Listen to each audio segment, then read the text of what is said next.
Feature Friday. The freshest. This is one that I've been wanting to review for a long time, and then everyone now is starting to request it, which is really cool. It's one of my favorite Arijit songs. Yes. So I've heard this before. What I didn't know was that Amit Trivedi was actually the man behind the music. Behind the magic. It's also for this movie called Pashima or something. Pashmina. Pashmina. That's right, Waleska. It is that. And we've never done a full review of it. There's many things at play. We've never seen the movie. Perhaps this is a movie that we can review. We are still hard at work for our that fucking movie is so long and it's so hard to edit and stuff. We want to make it as entertaining as possible. Correct. But that's a conversation for another day. But let's give this a review. Okay. It's Katrina Kaif, the female lead. Ah. And the lad is Roy.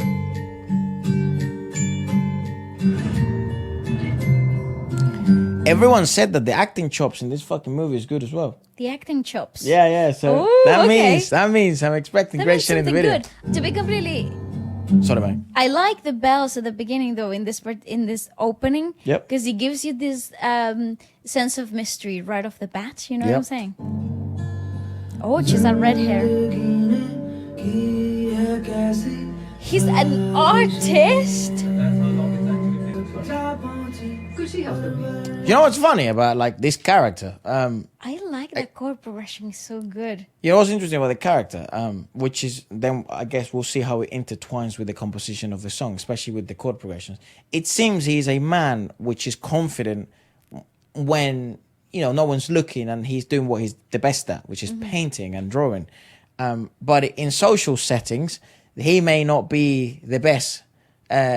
He may not feel the most comfortable. He may not feel, this isn't like he's not a fish in the water here. Yeah, this is not his area. I do think that a lot of artists are like that though. Like, I guess that's the stereotype bit, isn't it? And I don't think it's a stereotype though, because I do believe that there's like a duality to what you do, because you're a different person when you're at work than you are in your personal life.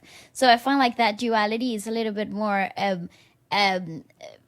emphasized in for people that do work in the arts. It's just because it's very black and white. Yeah. It's so much harder to understand because it's not like an office job. Like it's not you're working now and then you're not working later. That's right. It's like you're kind of always working, I guess, because you're always creating. Yeah. So then people can't differentiate both the personality of work and then the personality when you're off work. That's right. I guess the chord progression does suggest this. Like, I mean, the chord progression you would presume is just showing curiosity, wonder, discovery, maybe even imagination, creativity.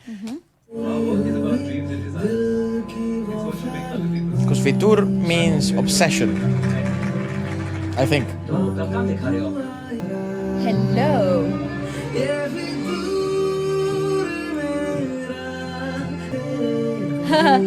So he is okay. Interesting, because there's a rise, right? There's a huge rise, and that kind of typical Arijit Singh manner of soulful discovery. But I guess the discovery we've made through the sort of the image is the reason why he's feeling so uncomfortable in this type of scenario, regardless of how much in love or how grateful and what would you call it, immersed he may be in this experience. He doesn't belong here. That's right. He's actually quite out of place. He's walking on eggshells.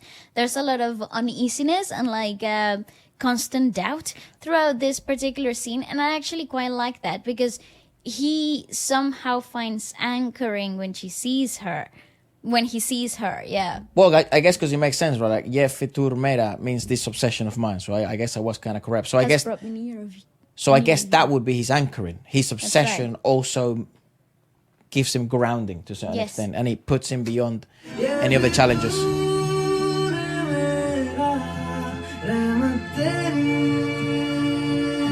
Those violins are wonderful.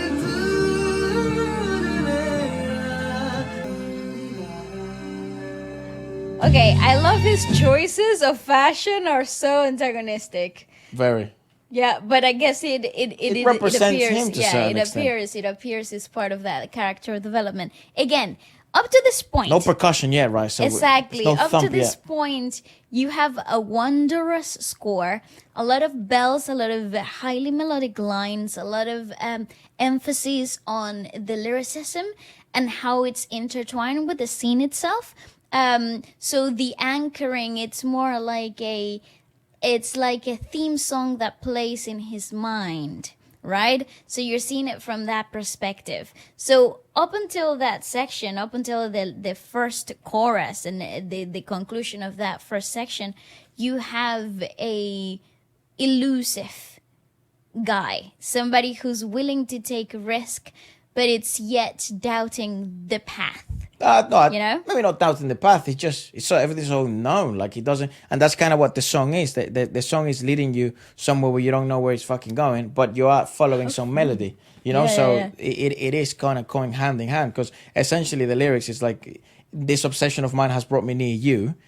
So it is art that has brought me near to the greatest work of art I've ever seen, which is you. Is your benevolence, this obsession of mine has changed my destiny. This obsession of mine is your love. Oh God, oh God. Obviously, you have to, it's really smart lyrically to get involved like in an ethereal manner. Yes, Because it is the whole idea of like playing of destiny, forces at play of the universe.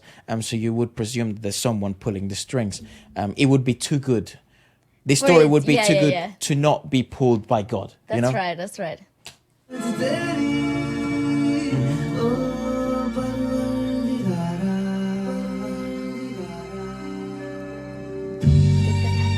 To juxtapose, you have the percussion to show more reality. This is The real. string section is so beautiful. The fuck does that mean, dog? Well, you're exemplifying the inner works of their communication. They don't need verb. They don't need to talk to understand each other. Yeah. And she's obviously a challenging character. She opposes a completely different perspective to his life, right? She strikes me as the girl who's definitely like the risk taker, the one that would push the boundaries to see how people would react, you know? Well, she's definitely, I don't know if she's the risk taker, but she's definitely, in control. She is, that's what that scene would suggest. She is the girl, the power girl, the one that he has fallen in love with, and so has she. But she's the one that fucking makes the decisions in that environment. That's right. She's constantly challenging him, and I like that non-verbal communication. It's also that obviously the percussion, not only to exemplify that this shit is actually real, because the last line starts to speak spiritually. It's the first time they've been close together, so you would presume their hearts are thumping like a motherfucker, you know.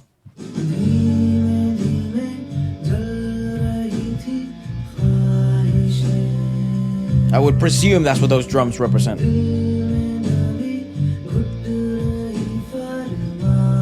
That's a fucking shot. That's a beautiful shot, yeah.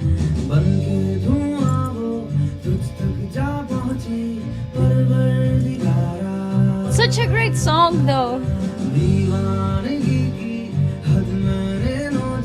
What is that? Keys or something in the back? Dun, dun, dun, dun, dun. Play it again.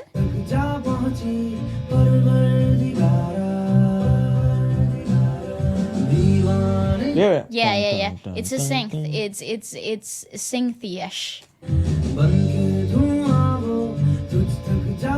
Because I think the electric guitar is doing shadowing to that. Yeah, it's a shadowing to the guitar too.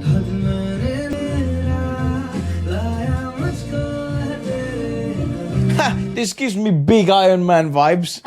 When he's fucking building, well, maybe that's what it is, right? He's building perhaps the best work of art he's ever done, the best work, because now he's sort of so aligned. She challenges him so much. A man in love, that's a dangerous man as well. He's a man with an ambition and I want to impress. Ooh, whoa, he is impressive.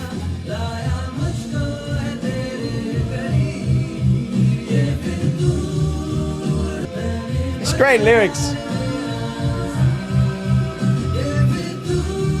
It's a great cast. Fucking hell, what is that? The biggest ad placement I've ever seen in my life. Taj Mahal, is that like a tea company? No, can I just say I don't care? I'll buy It's it. everywhere, Whatever he's selling, I'm buying it. It's like Samsung in Korea. Oh yeah, Or Subway. Fucking Subway in every K-drama. It works though. It's like, let's meet. I guess where they're gonna meet. Subway said no one fucking ever.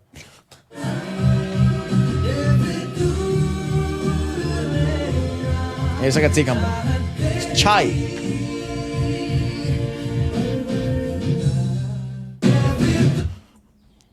YouTube has got to stop doing this thing. I have a question. I have a question because this happens often, and I've realized that through the live streams that we do every Friday.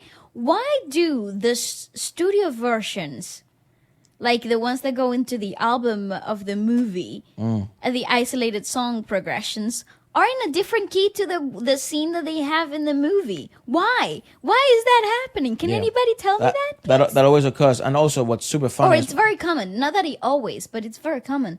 Yeah, definitely not always. But like, I don't know, 80% of the time. Yeah, I don't understand. And it's like a T-Series semi-tone down. known for this. Z Music also seems to do it. I don't know if it's like label stuff. I don't know if it's because... Yeah, there's so many inner works with rights and getting rights for stuff and all that. Or maybe it has to do with the accessibility for it to be done live. Maybe it's for like a live music approach. You know what I think it might be? I genuinely think it's just the director. It's like, no. No, higher. Yeah, higher, go higher. No, higher, no. Can we put everything down? Put semitone down now. I think that's basically what it might be.